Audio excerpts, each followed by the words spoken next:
Jagannatha Jaya Jagannatha Jaya Baladevaya Jaya Subhadra Jaya Jagannatha Jaya Baladeva Jaya Jaya Gauranitai Gauranitai Gauranitai Jaya Gauranitai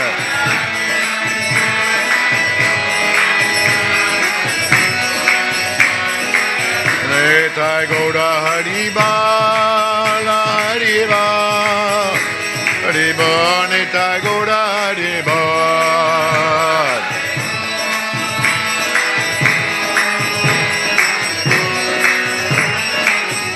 Nitai Gaura Hariba Hariba Hariba Gaura Hariba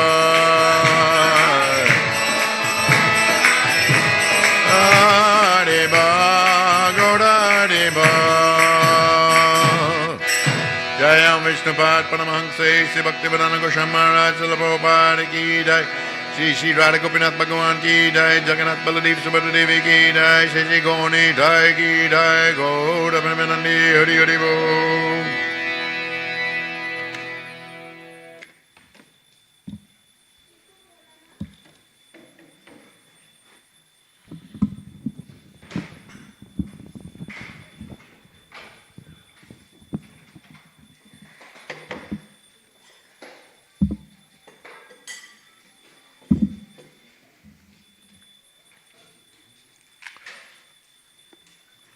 Om Namo Bhagavate Vasudevaya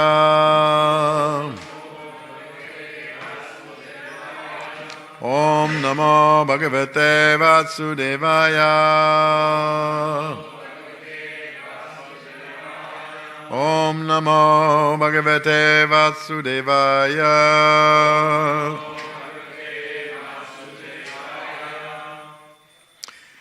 This morning we're reading from the Srimad Bhagavatam, Canto 3, Chapter 25, text 42.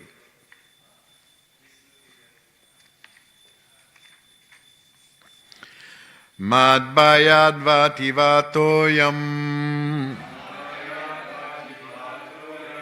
Suryastapati madhvayat Vashatindro dahat yagni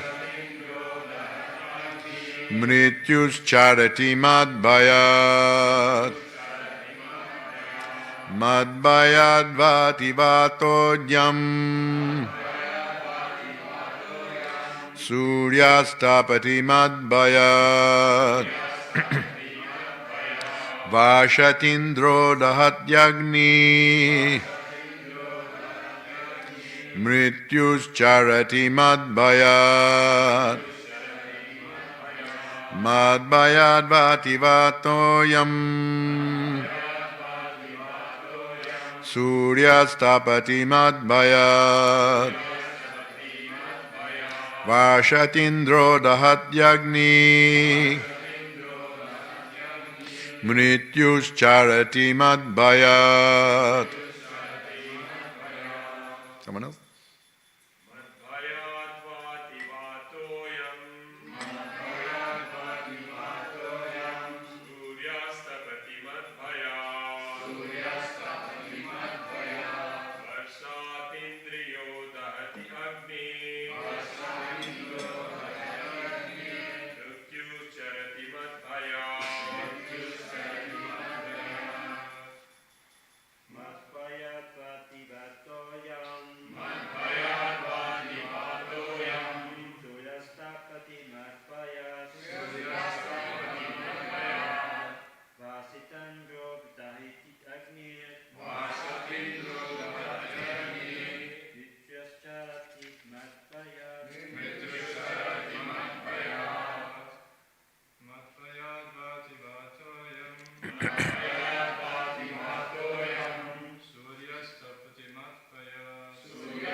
Vaishnavis.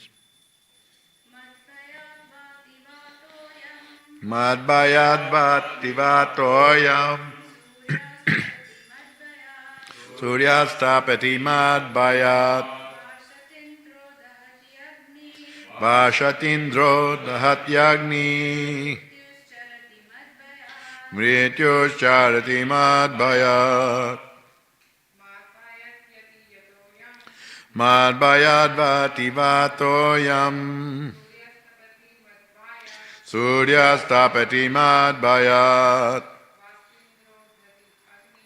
Vashatindro dahatyagni Mrityuscharati madhvayat Madhvayat out of fear of me. Vati blows. Vata wind. Ayam this. Surya the sun. Tapati shines. Madhvayat out of fear of me. Varshati showers rain. Indra Dahati burns. Agni fire. Mrityu death. Charati goes. Madhvayat out of fear of me. Translation: It is because of my supremacy that the wind blows out of fear of me, the sun shines out of fear of me, and the Lord of the clouds, Indra, sends forth showers out of fear of me. Fire burns out of fear of me, and death goes about taking its toll out of fear of me. Purport: The Supreme Personality of Godhead Krishna says in Bhagavad Gita that the natural laws being enacted are correct in all activities because of his superintendence. No one should think that nature is working automatically without superintendence. The Vedic literature says that the clouds are controlled by the demigod Indra. Heat is distributed by the sun god. The soothing moonlight is distributed by Chandra. And the air is blowing under the arrangement of the demigod Vayu. But above all these demigods, the Supreme Personality of Godhead is the chief living entity. Nityo Nityanam Chaitanas Chaitananam. The demigods are also ordinary living entities, but due to their faithfulness, their devotional service attitude, they have been promoted to such posts. These different demigods or directors, such as Chandra, Varuna and Vayu, are called Adhikari Devata. The demigods are departmental heads. The government of the Supreme Lord consists not only of one planet or two or three. There are millions of planets and millions of universes. The Supreme Personality of Godhead has a huge government, and he requires assistance. The demigods are considered his bodily limbs. These are the descriptions of the Vedic literature. Under these circumstances, the sun god, the moon god, the fire god, and the air god are working under the direction of the Supreme Lord. It is confirmed in the Bhagavad Gita, Maya dakshena prakriti sujate sacharacharam. The natural laws are being conducted under his superintendence because he is in the background. Everything is being performed punctually and regularly. One who has taken shelter of the Supreme Personality of Godhead is completely protected from all other influences. He no longer serves or is obliged to anyone else. Of course, he is not disobedient to anyone, but his full power of thought is absorbed in the service of the Lord. The statements by the Supreme Personality of Godhead Kapila that under his direction the air is blowing, the fire is burning, and the sun is giving heat are not sentimental. The impersonalists may say that the Bhagavatam devotees create and imagine someone as the Supreme Personality of Godhead and assign qualifications to him. But actually, it is neither imagination nor an imposition of artificial power in the name of Godhead. In the Vedas it is said, Bishasmad avata pavate, Bisho deity Surya, by fear of the Supreme Lord, the wind god and the sun god are acting. Bishasmad Agnis Chandrascha Mrityu Davati Panchama. Agni, Indra and Mrityu also acting under his direction. These are the statements of the Vedas. Madbayat Vativato Yam Suryastapati Madbayat Vashatindro Dahatyagni Mrityus Charati Madbayat. So, Lord Kapila Dev is continuing to give a nice instruction to his mother Devahuti. And can we close that door? And here is explaining the position of the different devas. Here they're referred to by Srila Prabhupada as Adhikari Devata. Adhikari. Adhikari means authority. They are actually given their authority by the Supreme Personality of Godhead.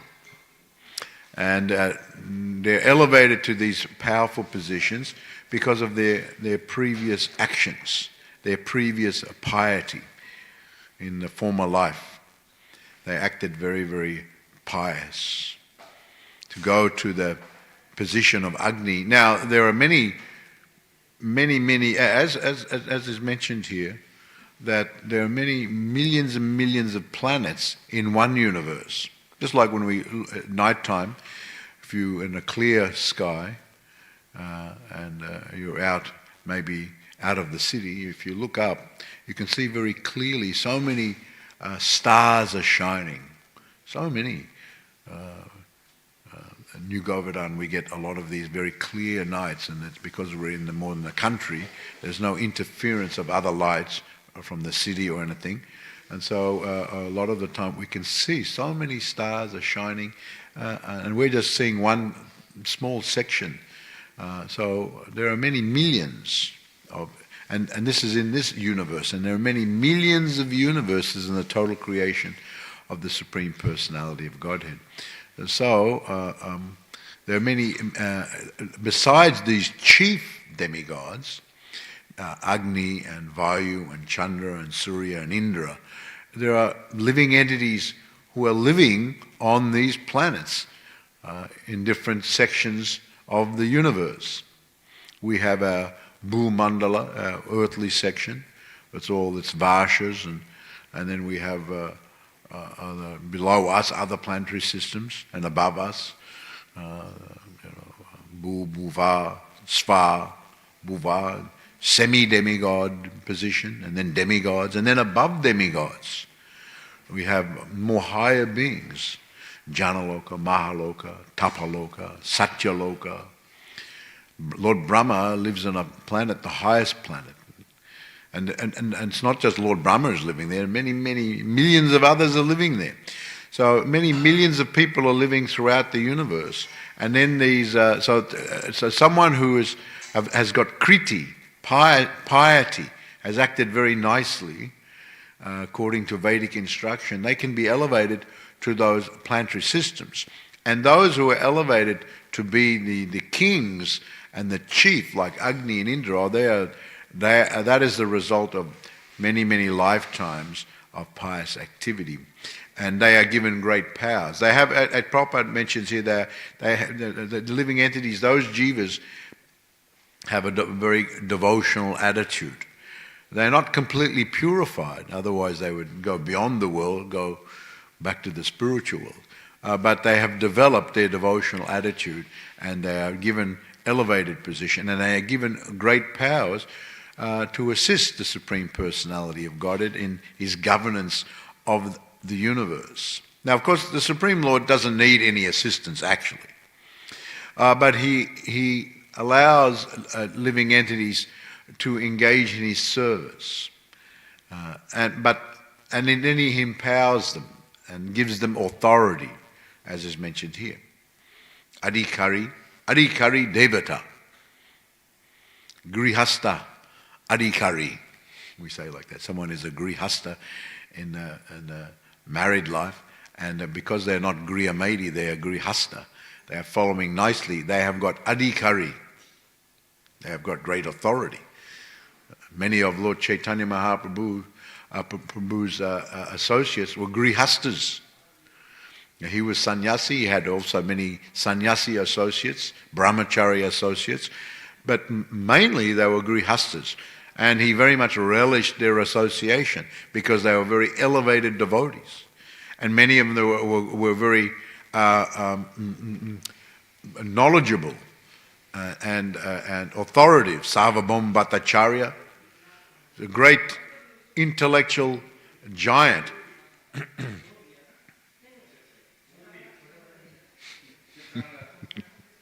Having a whole conversation in the DD room. Maybe they can close the door. So they are got great grihastas in general. If they're actually following nicely, they have adhikari.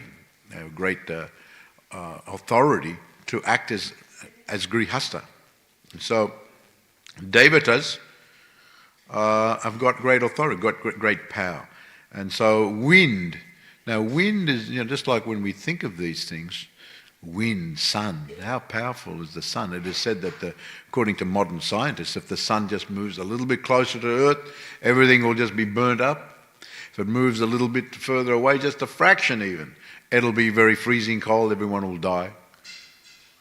It just moves, it goes out of its orbit. The moon, the wind, how all these things are going on. Now, it's so regularly in an organized way. You can know what time the sun is coming up, not only tomorrow, next week, next month, next year. The calculation can be made. What times the sun comes up, what time it sets, what time the moon comes up, what time it sets. Of course, it's a little bit harder to predict the wind, but they have a general idea where the wind movements are coming at different times of the year. It is all a little bit going a little bit out of calculation sometimes, but this is reactions to sinful activities. We have cyclones and too much rain or too much dry. This is more the karma. But generally speaking, it is going very regulated. The tides, people can know the tides, when is high tide, when is low tide. You can go and find out, the calculation is made tomorrow at the Manly Beach, the tide will be high tide at this time. And the low tide will be at that time. And next week it'll be like this. The week after it'll be like that. So, very regulated. So, how is it going on? Has the ocean by itself got intelligence to the water, the element water of the ocean? It has got intelligence. I have to come at this time next Wednesday. It's got its own intelligence. And Prabhupada makes a point of this, and about nature. There are many who, of course, don't accept. In Australia, it is said there's a big percentage of the in the last census, apparently, a big percentage of the population, 38% or something. So they don't follow any path of religion or spirituality. They don't believe in the God or something like that. So a big percentage, but they accept that nature is working. They have to respect nature. But nature is, and Prabhupada says, nature is just matter. It's just material elements. How is it all working? Of course, someone may put forward theory, scientists put forward theories, and of course, Prabhupada goes on to mention here about the impersonalists, demigods, and the Supreme Personality of Godhead. And here Prabhupada says that the impersonalists may say that the Bhagavatam devotees create and imagine someone as the Supreme Personality of God and assign qualifications to him.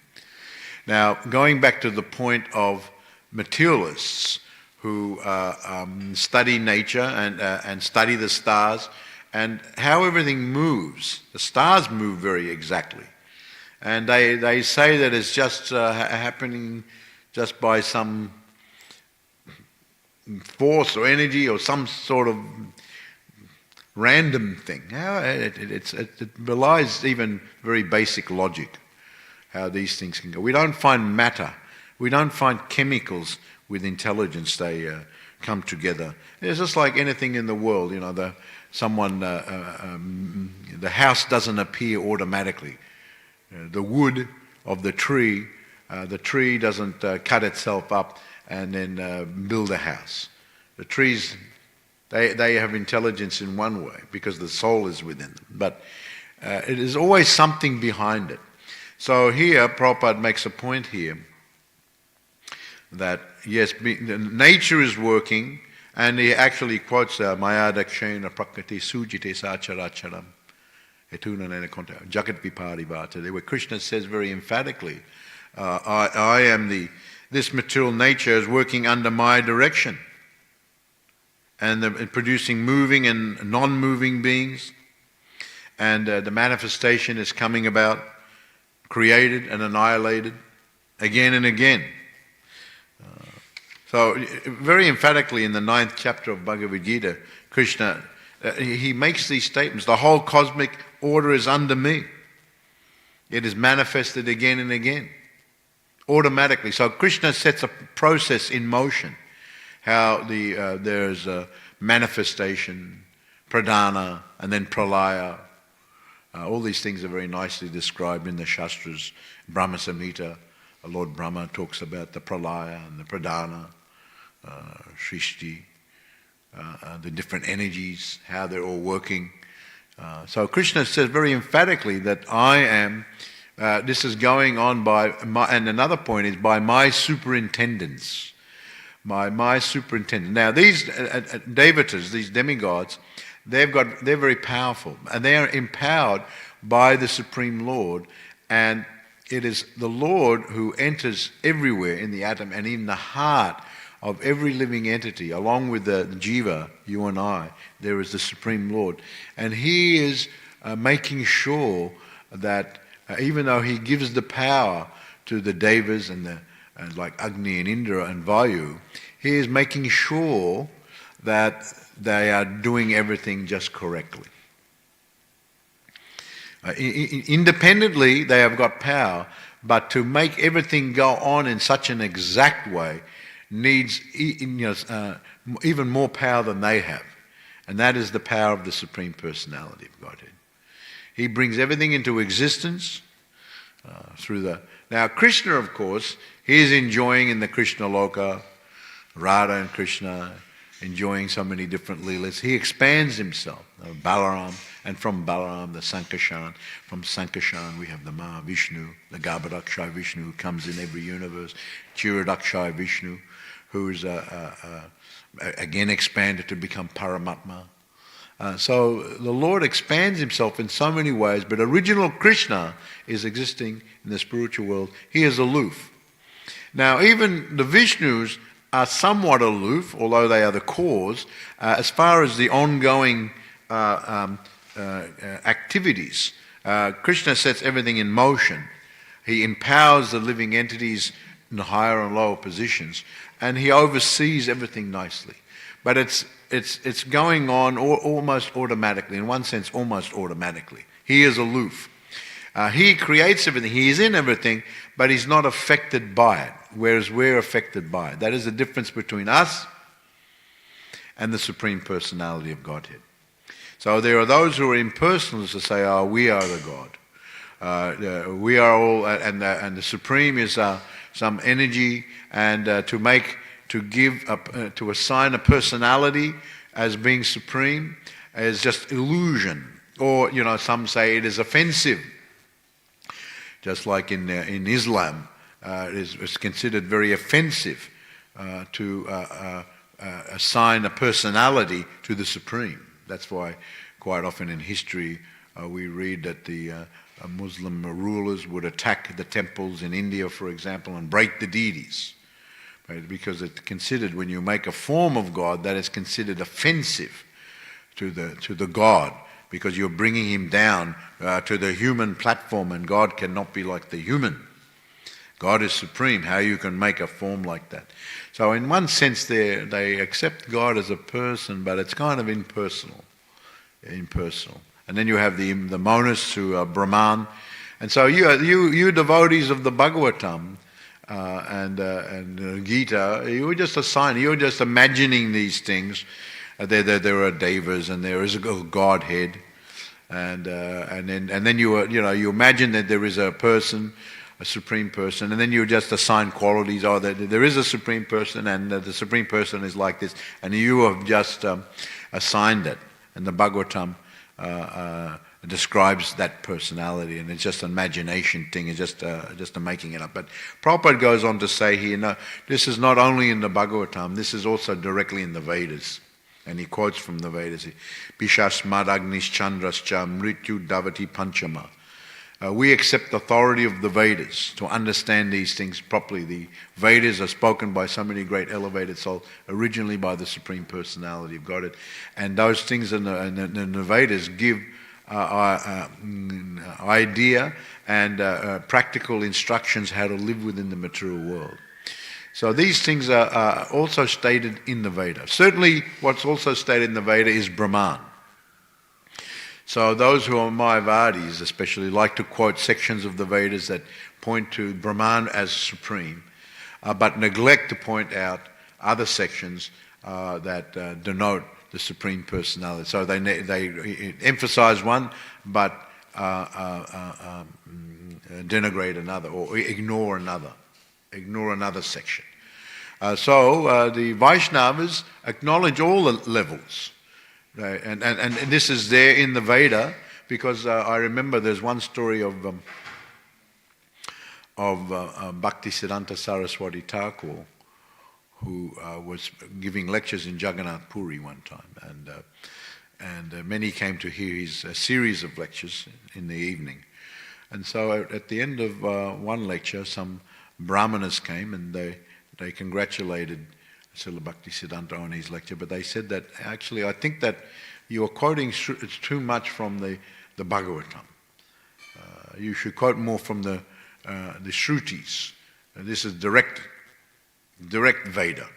The Smritis are spoken about, but the Shrutis are directly.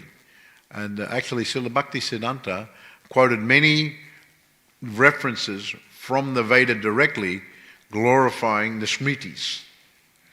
And he said, actually, no, the Smritis are more important, especially the Bhagavatam is more important than the Shruti, because many things cannot be directly understood from the Veda by ordinary persons. Therefore, those things are explained in the Puranas, in the Srimad Bhagavatam, for those who cannot understand. They're explained in the Puranas and the Bhagavad Purana.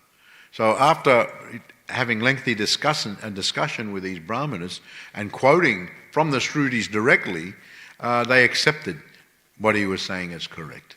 Oh, you are correct. Oh, all right. We are convinced by your explanation that this is the situation. And one time in Calcutta also, there was a group, monist, impersonalist school, and Srila Bhaktisiddhanta was becoming very famous and presenting very strongly the Vaishnava philosophy, so they didn't like it. And so they invited Srila Bhaktisiddhanta to a debate. And they said that you can come to the debate, but you can't speak from books like Bhagavad Gita or Bhagavatam or anything like that. So Srila Bhaktisiddhanta, he agreed, all right, I won't speak from that.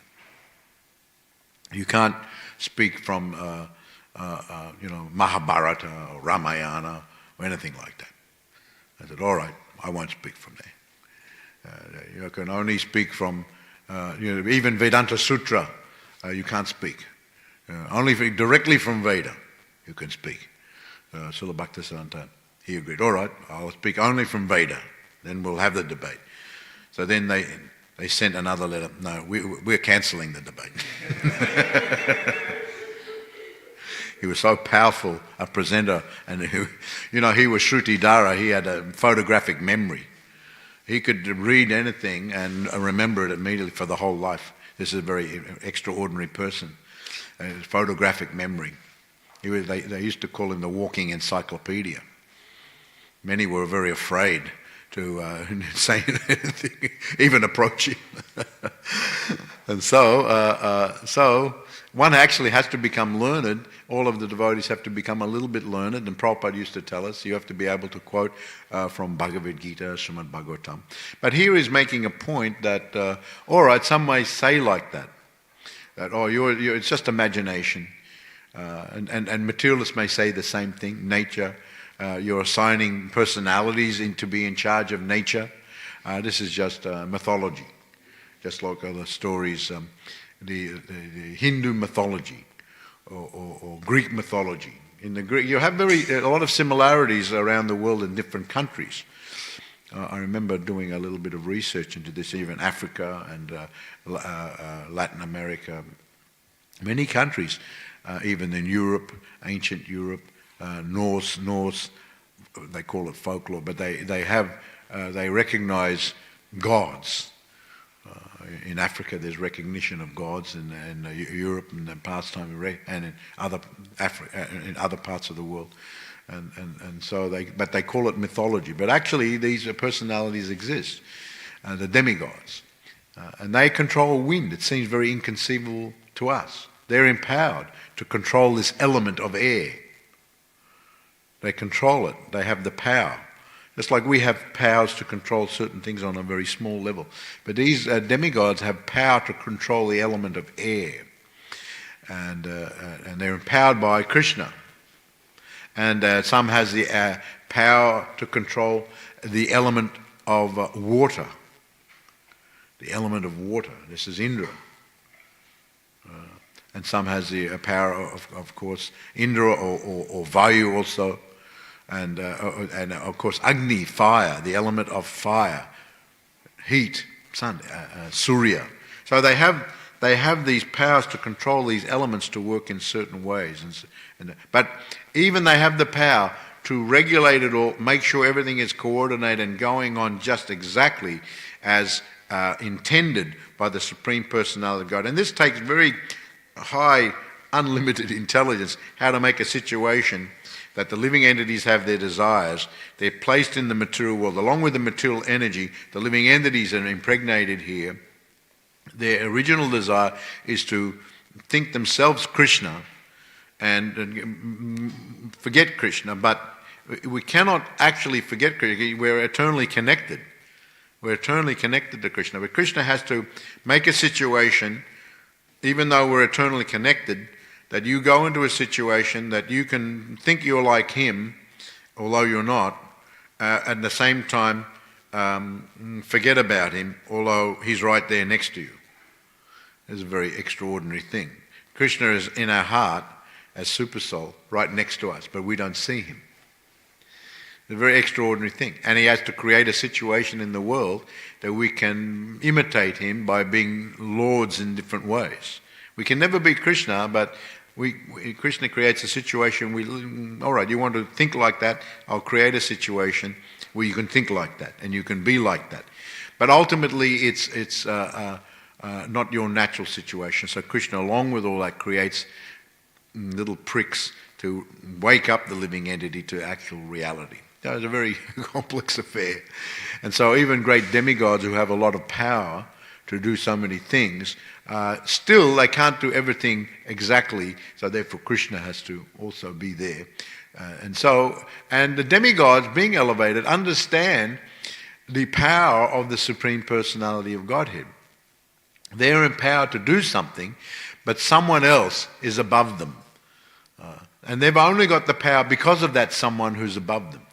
So in one sense, when it is said here, because of my supremacy, here it is mentioned in this verse, because of my supremacy, Krishna's all-pervading, all power. The power that they have comes from him, and they understand that. And so they understand they've got their power and they've got their facility because of this personality, this great Supreme Personality. So, and they're supposed to be doing this type of service with that power. So in one sense, they're doing it, and if they don't do it, they know they can lose their position. You understand? So if let's say you're in a job, and you've got that job because of someone favouring you, but if you don't please that personality, you can lose that job. So you're going to do that job, and there's going to be some certain amount of fear there. You're going to have some sort of fear that if I don't do it correctly, if I don't do it properly, then I'll lose it. So in this sense, we can understand what is meant here by Lord Kapila Dev when he says, out of fear, the wind blows. Normally people fear when a big wind comes, it can do so much damage. It can just wreck whole cities and towns, and rain, floods. Everyone knows what the floods can do, and fire, just like in this country we have fires, we have floods, we have wind, we have everything. All over the world is going on. And so normally people are afraid of these things, but these things who have personalities behind them, they're afraid of someone else. And that someone else is the Supreme Personality of God. So even though they're elevated, we can understand they're not on the topmost levels because of that fear element. They're doing everything because of fear in so many different ways. Some devotees, the devotees who are more elevated still, they have got more loving relationship with the Lord, and those in the Krishna Loka, they don't. They're very spontaneous. There's no fear there. There's no reverence or worship there. They are just relating to Krishna in an equal, and sometimes Krishna is accepting a subordinate position because he likes that reciprocation. So we can understand that those devotees are topmost devotees, and the devatas are very elevated, but they're not on the level of the top devotees. Because they have fear, they have this awe, awe and reverence. This term is used. Awe and reverence. Awe means great awe. I'm powerful, but someone's just so much more powerful than me. So you have awe of that person. You have awe of them, and you idolize them. So you just like people are very strong athletes. People idolize it. Oh, that one can run so fast, can swim so fast. There's good in the football, good in so many different sports. They idolize. They're big soccer stars, and they're idolized, like worshipped. Just to go there and meet with them and get a signature from them or something like that. People they cry or something. Oh, I met my idol. Isn't it? in Europe and many countries, the soccer is a very big thing. So some of the big stars, people just because they're in awe of their talent, the awe of their power. So it is natural to have that awe when someone is more powerful and can do so many more things, and actually they understand it also. They appreciate it. Of course, there are others in the lower position, especially in the Kali Yuga. They don't understand anything about Krishna. At least the devatas understand Krishna, and they're in awe of Krishna. You see, but materialists in this age, they're so mudha, because in this, even though in Bhagavad Gita is mentioned by Adakshena Prakriti, Krishna says in so many places, by me all these things are manifest. But in the very next verse he says, Vajanti mam mudha. But there are those, even though I'm doing all these things, and there are some like the devatas who understand my position as far as this is concerned. There are others. They're like ass. They're like very not very intelligent. Even things are right in their face, they can't understand what's going on. It's like Prabhupada would say, tell the story of the hunter. The hunter comes along and he's hunting the deer, and he's got the arrows, and the deers are all grazing, eating the grass, and then he shoots his arrow. One deer dies, all the other deers are very startled, and they run away. And then they go a little bit further, they just start eating again, as if forgotten the whole thing now. And then the hunter comes up again and does the same thing. So this is very, very, covered over. Intelligence is not very developed. Even though people these days, they've got a lot of intelligence for the mundane things. As far as this spirituality, mandasya mandabhagyasya is very covered over. A mundane intelligence is very superficial. You can do so many things.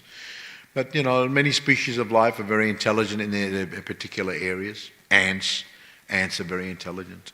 All species of life have got intelligence, very incredible intelligence. Sometimes many things that they do, humans can't do. So they have got intelligence. But that type of intelligence, mundane intelligence, very superficial. Deep intelligence is spiritual. That takes actual purification.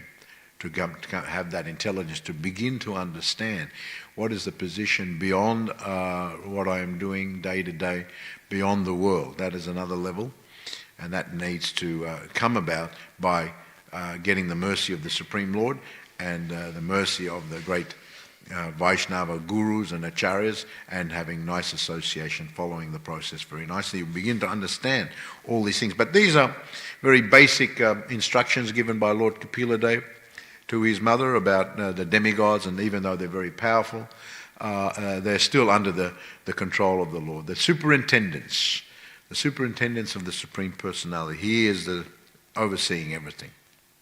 Hare Krishna. Does anyone have any question or comment they want to ask as far as this verse is concerned? Yes. In terms of how these demigods... Who is this one? Oh. Yeah. In terms of how the demigods, they understand the position of Krishna, how is it that we see that they forget their position very easily, or they forget Krishna, and they act independently? Yeah, because they're not fully pure in their understanding of Krishna. They understand, but then the modes of nature are still acting. When one lives in the material world, the modes of anyone anywhere in the material world, the modes of nature are acting. And so even the devas, they are predominantly in the sattva guna, mode of goodness, but still Rajaguna is there and Tamaguna is there.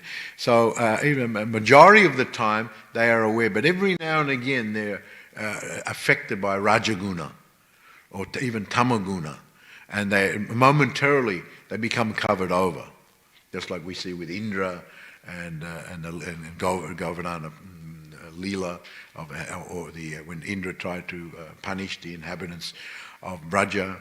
And he momentarily, even Lord Brahma, so momentarily. But us, we're covered most of the time. We're very much more in the mode of passion and ignorance. So our intelligence, our understanding of Krishna is mainly covered over.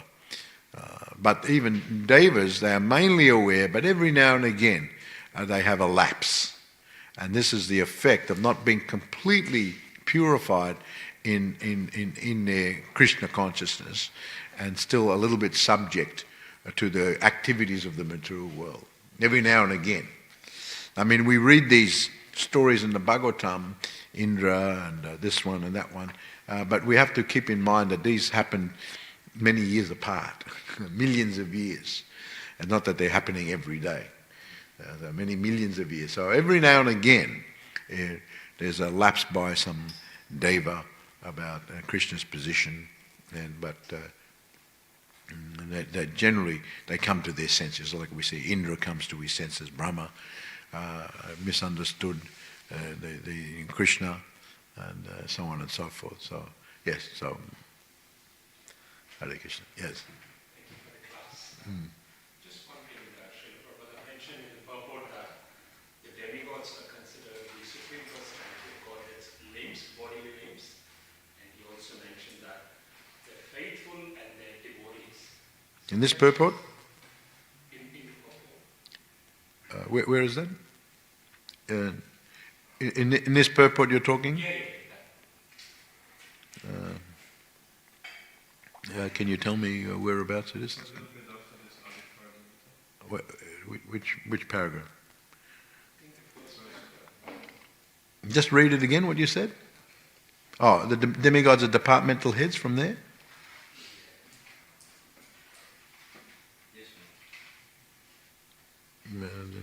The demigods are also ordinary living, but due to their faithfulness, is that what you're saying?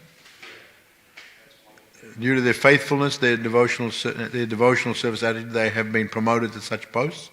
Is that what you just read? Yes, and also I think... Yeah, so there was a question there? The question is, I was just wondering if they're faithful, Yeah. they're devotees, they're involved in devotional service, and they're also his bodily limbs, arts. I was just wondering what is the reason for them to be scared of? What are they scared of? What is the reason for their fearfulness? Because they're not fully developed their intimate relationship with Krishna. They understand Krishna, but they understand him in a certain type of way. Krishna has all encompassing qualities, and he has so many qualities, and especially the Lord that's manifested in the material world, the Lord Vishnu, and so they're understanding, they're seeing his supremacy, they're understanding how he is the Supreme Personality of Godhead. They understand his pastimes in a certain way, but they're seeing his power. That's what mainly they're seeing. So because they're mainly seeing so each devotee, according to their rasa with Krishna, according to their level of advancement, has appreciation of Krishna on that level. And so they will reciprocate with Krishna according to their rasa. And Krishna reciprocates with them according to their rasa. So because the demigods see mainly the supremacy and the power of the Lord and some other activities when he comes as incarnations, they see that type of thing. So they identify in that way more than, rather than say Radharani.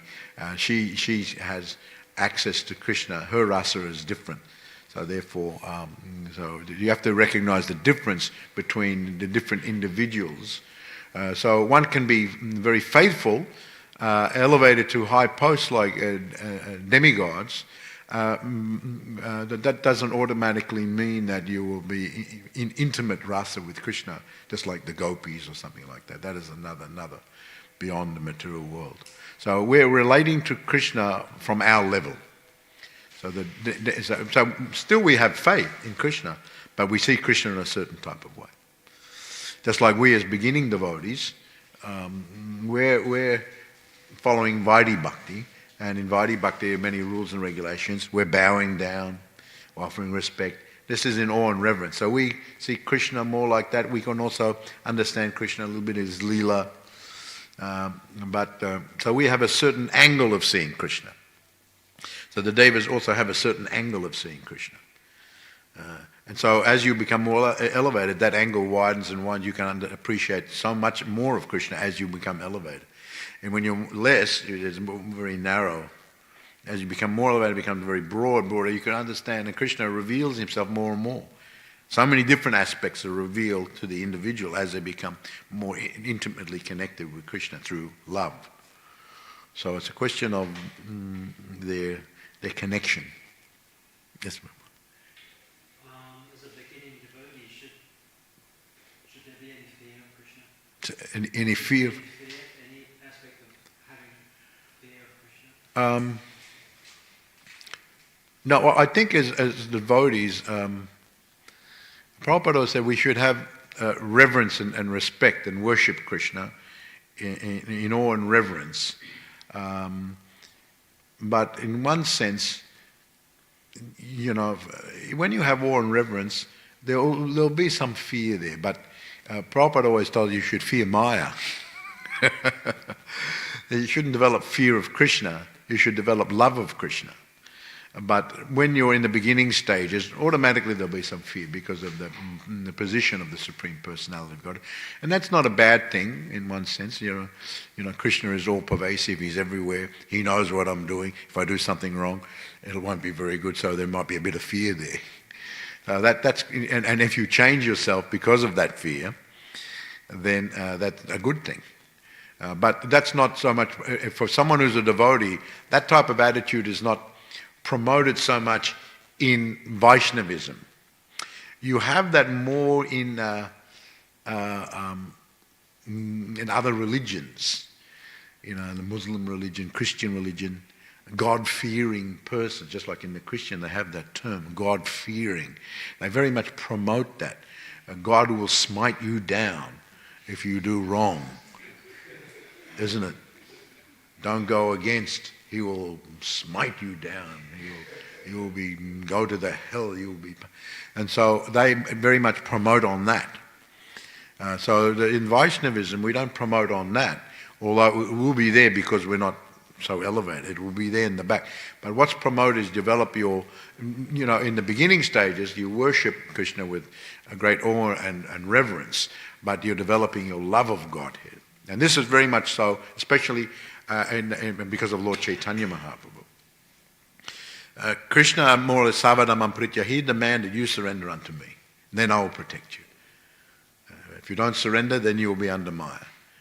But when Lord Chaitanya, he didn't care who surrendered or who did surrender, who didn't surrender, who did, he just accepted everyone. So Lord Chaitanya very much promoted love of Godhead. Cultivate your love of God.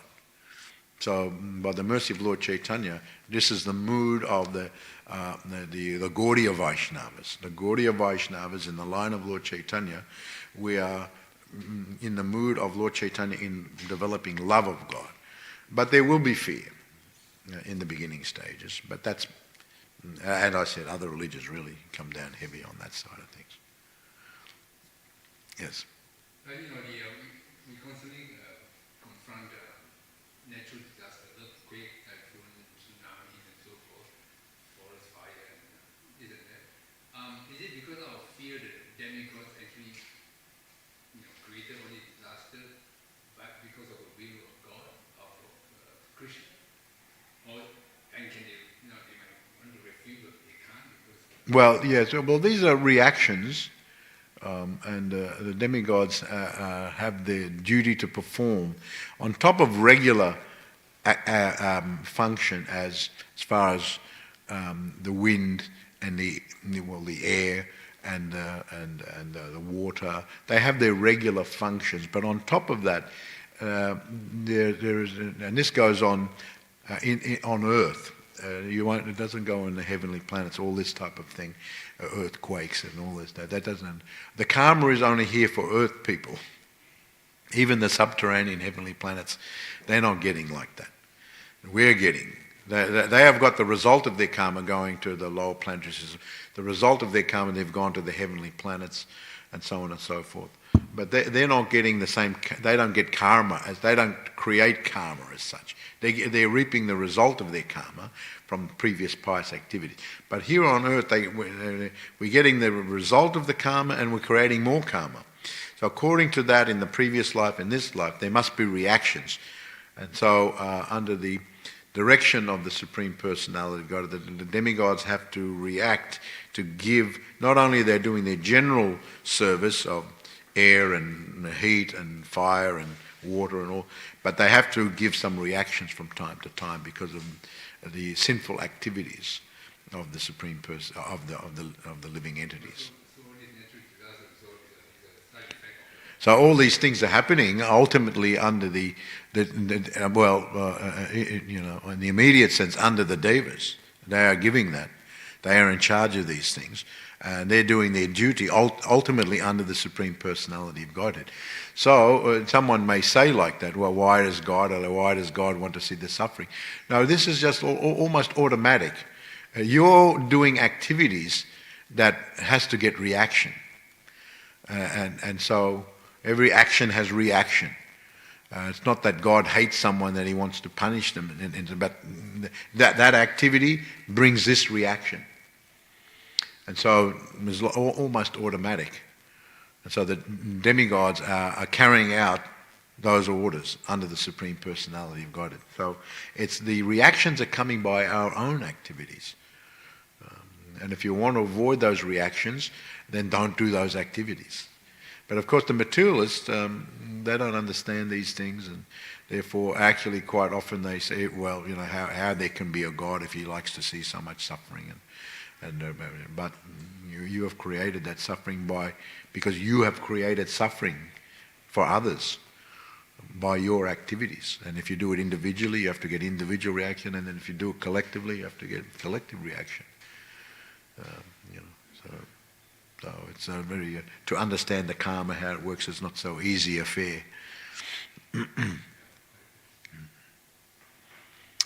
Hare Krishna. Jai. All glories to Srila Prabhupada ki jai. Gaura Premanandi. Hari Hari Bo.